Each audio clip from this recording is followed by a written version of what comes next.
Saudara, pada bulan Februari 2023, Kepulauan Riau terutama Kota Batam banyak terjadi peristiwa pelanggaran hukum.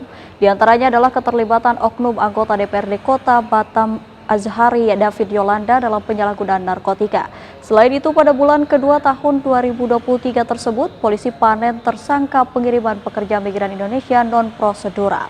Untuk melihat peristiwa yang terjadi pada bulan Februari 2023, inilah Lensa 2023.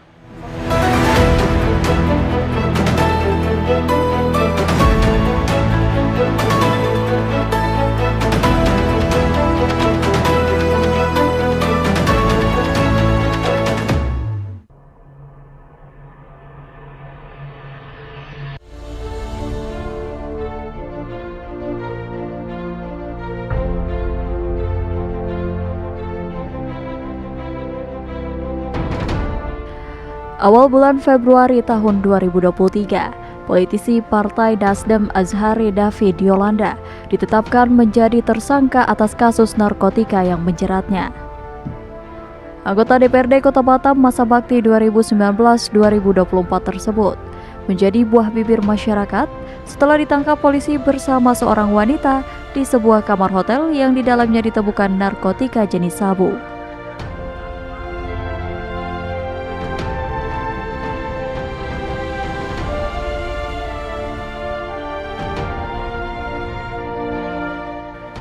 Tak hanya berurusan dengan hukum, kader Partai Nasdem yang akhirnya berstatus tersangka tersebut, karir politiknya terancam tamat.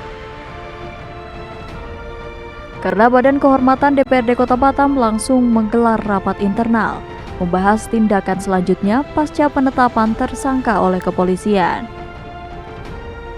Di sisi lain, pada 1 Februari 2023 setelah Azhari David Yolanda dinyatakan sebagai tersangka, Ketua DPRD Partai Nasdem Kota Batam Amsakar Ahmad langsung menyurati DPW dan diteruskan ke DPP. Hal itu merupakan komitmen Partai Nasdem untuk menindak tegas kader mereka yang tersandung korupsi dan narkoba. Dengan demikian, meskipun Azhari David Yolanda merupakan sekretaris fraksi, Partai Nasdem Kota Batam memastikan tidak akan memberi bantuan hukum.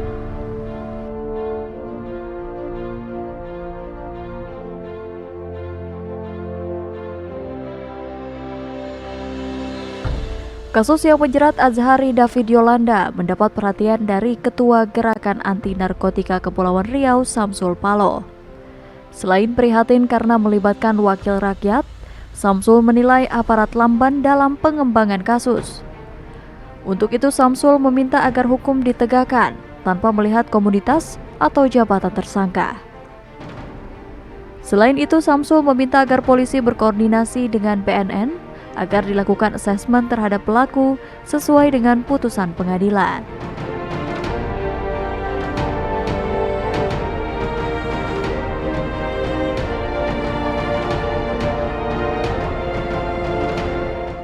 Setelah melalui serangkaian sidang, kasus kepemilikan narkotika oknum anggota DPRD Batam Azhari David Yolanda, pada tanggal 20 Juni 2023, Hakim Pengadilan Negeri Batam menjatuhkan hukuman 6 bulan kurungan dan 10 bulan rehabilitasi bagi Azhari David Yolanda dan teman wanitanya yang bernama Natasha.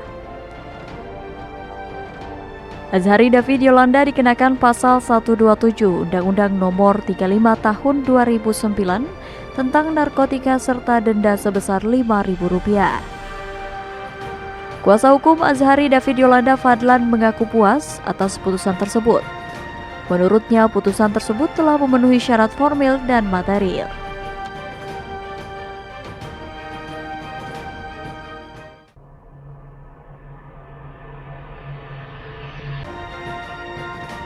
Selain kasus narkoba, pada bulan Februari 2023, Kota Batam juga digemparkan dengan tindak kejahatan penjualan manusia. 3 wanita disekap di salah satu rumah di Sagulung. Mereka adalah Cut Suci Nasyatul asal Aceh, Sonia Putri Nurhayati asal Selat Panjang, dan Alin Takazili asal Bandung. Mereka berangkat ke Batam karena dijanjikan pekerjaan di Malaysia. Namun setelah berminggu-minggu berada di rumah pelaku, janji tersebut tidak kunjung terrealisasi.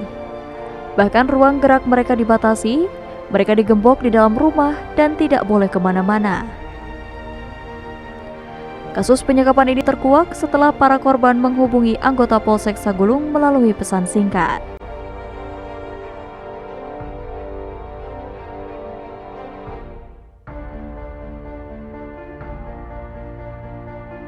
Selain di Sagulung, kasus penjualan manusia berkedok pengiriman PMI non-prosedural juga diungkap oleh jajaran kepolisian daerah Kepulauan Riau di beberapa tempat.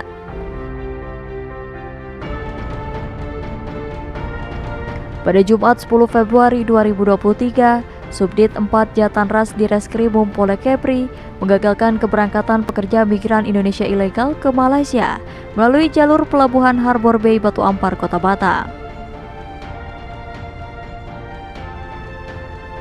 Satu orang wanita berkewarganegaraan Malaysia berinisial R serta 2 orang warga asal Kota Bandung dan Cianjur diamankan polisi.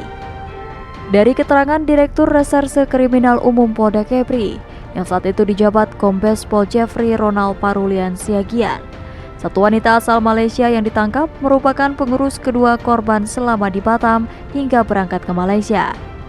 Kedua korban dijanjikan bekerja sebagai asisten rumah tangga dengan gaji 4 juta rupiah per bulan.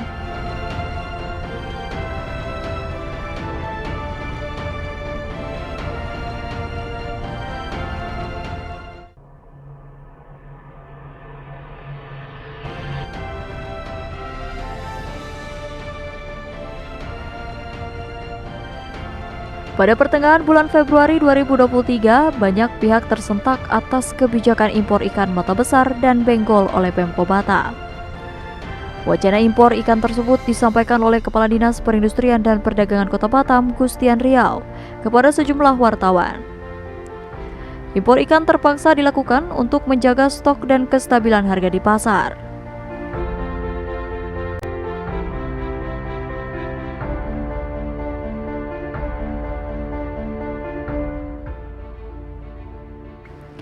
Untuk membuktikan ungkapan Gustian Riau tersebut, Ketua Komisi 2 DPRD Kepri melakukan pengecekan gudang ikan di Pulau Setoko. Faktanya ditemukan stok ikan campuran yang mayoritas ikan mata besar, sebanyak 500 hingga 700 ton. Jumlah tersebut diyakini masih mencukupi untuk masyarakat Batam. Selain itu, masih banyak lagi gudang ikan di Batam yang memiliki stok banyak.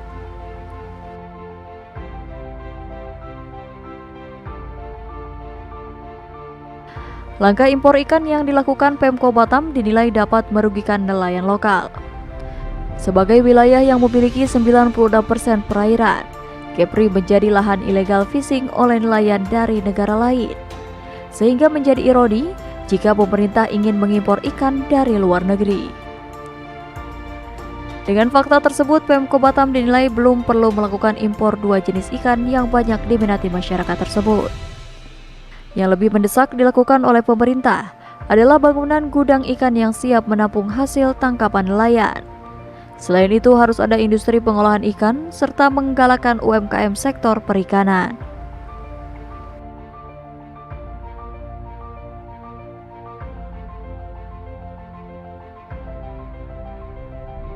Wacana impor ikan benggol dan mata besar oleh Pemko Batam juga menuai kritik dari tokoh muda nelayan Kepri.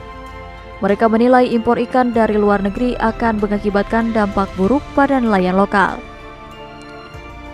Ketua Muda Nelayan Provinsi Kepulauan Riau Eko Fitriandi mengaku tidak setuju atas wacana impor ikan tersebut. Jika impor ikan benar-benar terjadi, dipastikan dapat menyengsarakan nelayan lokal. Hasil tangkapan mereka tidak laku, sehingga berdampak pada ekonomi nelayan dan pengusaha perikanan di Batam.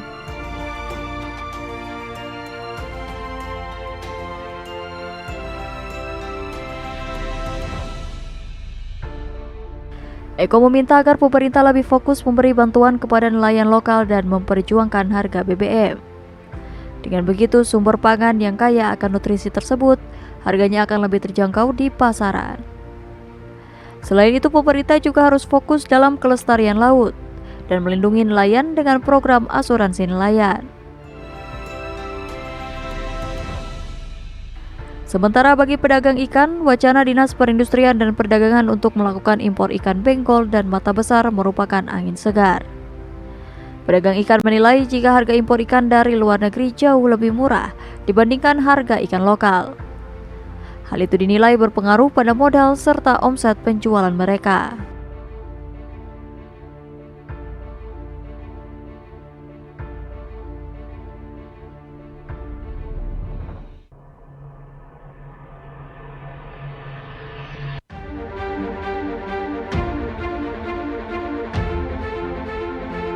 Pada bulan Februari 2023, gesekan antara warga akibat permasalahan lahan terjadi di dua tempat.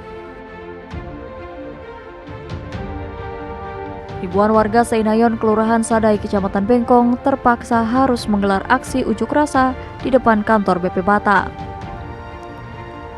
Warga meminta bertemu dengan Kepala BP Batam untuk meminta titik terang terkait permasalahan lahan yang mereka hadapi.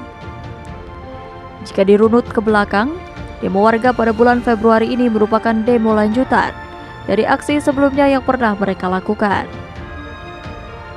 Mereka resah atas hadirnya beberapa oknum perusahaan yang melakukan pengukuran lahan dan melakukan intimidasi kepada warga Seinayon.